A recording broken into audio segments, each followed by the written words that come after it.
के भवन में गए और जब गोपिकाओं को पता चला कि वही रथ आया है जिसमें भगवान गए थे, तो ब्रह्मा जी को फिर कोसने लगी। पता नहीं आओ विधाता, इस ब्रह्मा ने क्या लिखा है, अब क्या लेने आया है वो जो हमारे प्राण थे कृष्ण बलराम, वो तो ले गए, अब क्या लेने आया है। एक गोपी कहती है कंस का वध कर दिया है, उसके हो सकता है उसकी कुछ व्यवस्था भोजन पानी की हो है? उसकी याद में कुछ भोजन पानी भंडारी की व्यवस्था की, तो कुछ निमंत्रण देने आए हैं। सुखदेव जी महाराज कहते हैं नंद बाबा से मिले उद्धव जी और मैया यशोदा के पास गए। मैया यशोदा के आंखों में आंसू हमेशा बहते रहते थे जब से कन्हैया गए। मैया यशोदा ने उद्धव जी को देखा, गले से लगा लिया, क्योंकि हमारे पुत्र का मित्र है।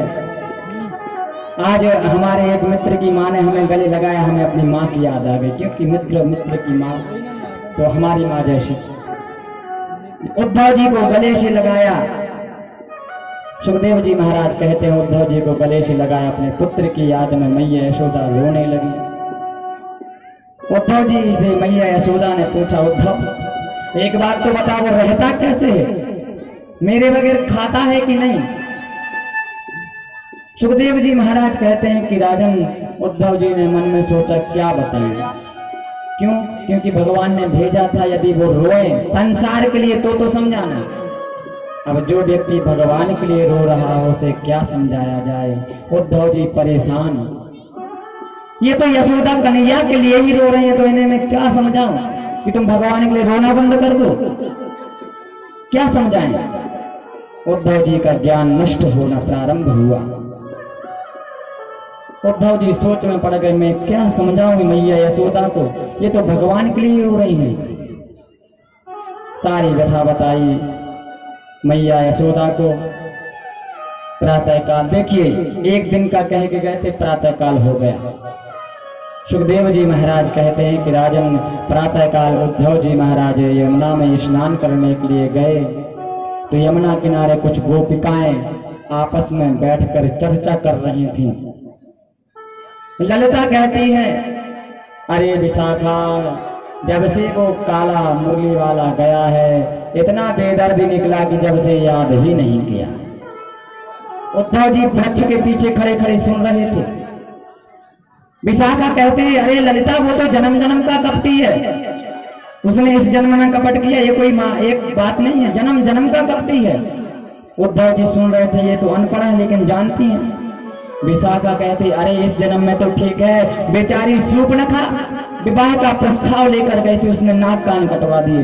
उद्धव जी सोच में पड़ गए, अरे जिन्हें मैं अनपढ़ समझ रहा था वो तो जानती हैं कि यही कृष्ण है और यही राम है।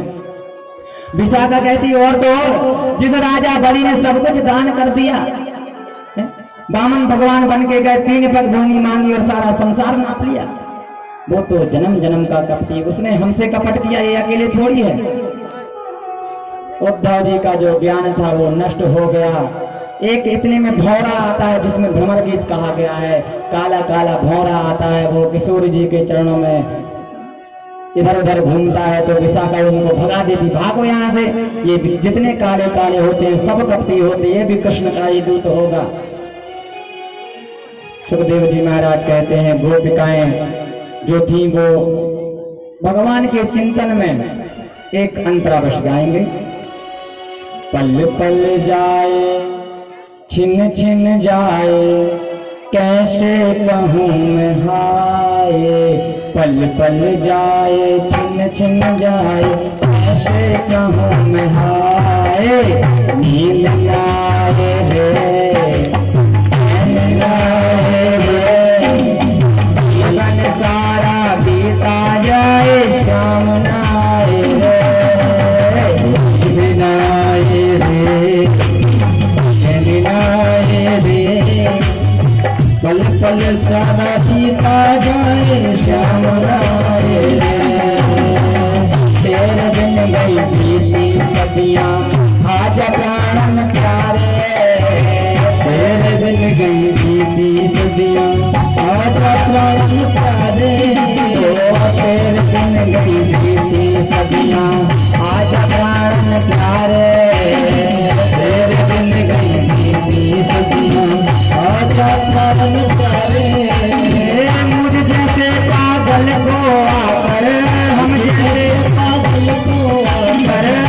जैसे पागल को आकर मोह गले लगा ले।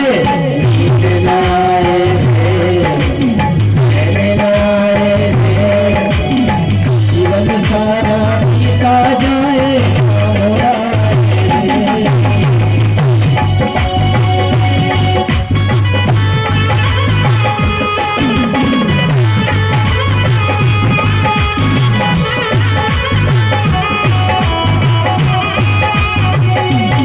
तेरे जाने कसम, तेरे जाने कसम, और जाने कसम कहते हैं।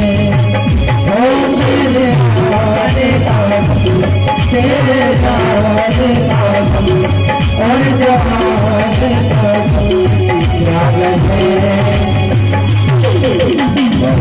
याद तेरी याद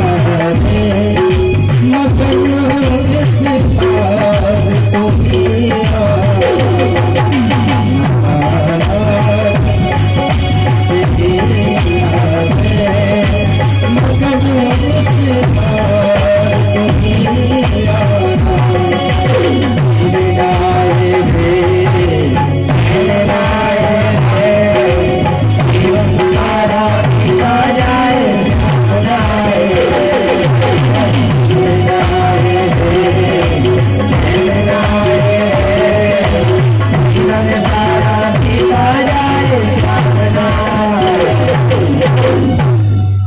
गोपिकाएं कहती हैं जीवन सारा बीत जा रहा है, पर जो परसों की कह के गया था परसों बीत गए अभी तक नहीं आया।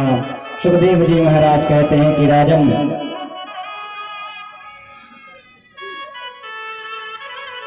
सुखदेव जी महाराज कहते हैं कि राजन, उद्धव जी गोपिकाओं के चरणों की रज में जाकर लेट गए। ज्यादा टाइम नहीं, बस केवल 15 मिनट करके फिर विवाह हो जाएगा, मतलब 6 नहीं बजने देंगे। सुखदेव जी महाराज कहते हैं कि राजन,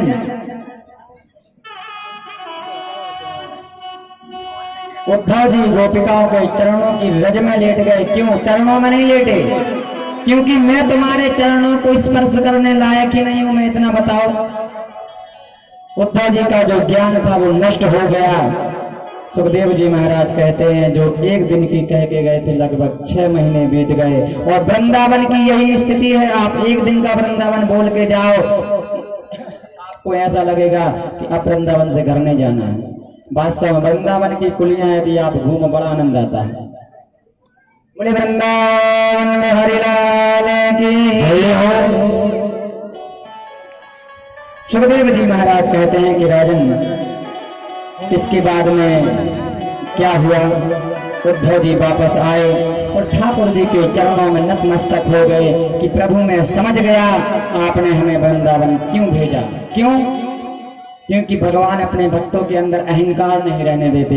एक बार गरुड़ जी के मन में अभिमान आ गया, हम बहुत तेज उड़ लेते हैं। हनुमान जी महाराज के माध्यम से तोड़वाया। हनुमान जी जंगल में लेटे वृद्ध बन करके, भगवान ने कहा जा गरुड़ जी हनुमान जी को लेके आओ। गरुड़ जी पहुंचे, बोले चलो तुम्हें द्वारकाधीश ने बुलाया है। तो हनुमान जी बोले हाँ तुम चलो, हम आते हैं, वृद्ध पुरुष हैं आराम से आ जाएंगे, तुम जाओ। अब गरुड़ जी बोले नहीं पीठ पे बैठ जाओ, अभी चलते अभी पहुंच जाओ। अरे हनुमान जी बोले आप चलो हम आते हैं। गरुड़ जी पहुंच नहीं पाए, हनुमान जी पहले पहुंच गए। गरुड़ जी ने देखा हनुमान जी और द्वारकाधीश बात कर रहे भगवान के चरणों में, बस समझ गए था मैंने महाभारत जीत लिया। इस धनुर्विद्या के माध्यम से समय समय की बात है, समय होते बलवान भीड़न लूटी गोपिका पे अर्जुन के बाण। ध्यान देना, आप कुछ नहीं है, समय बलवान है। उन्हीं धनुष बाण के माध्यम से जिससे महाभारत किया था भगवान ने गोपिकाओं को लूट लिया।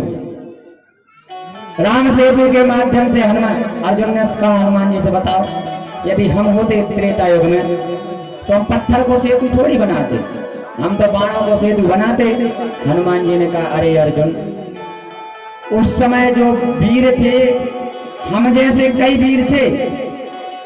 अर्जुन बोले और हम बाणों का पुल बनाते, सारे वीर निकल जाते। हनुमान जी बोले ठीक है सारों को तो छोड़ो, तुम अकेले हमें बना के बताओ। अब अर्जुन ने सेतु बनाया, हनुमान जी ने श्री राम बोल करके जैसे ही कूद छलांग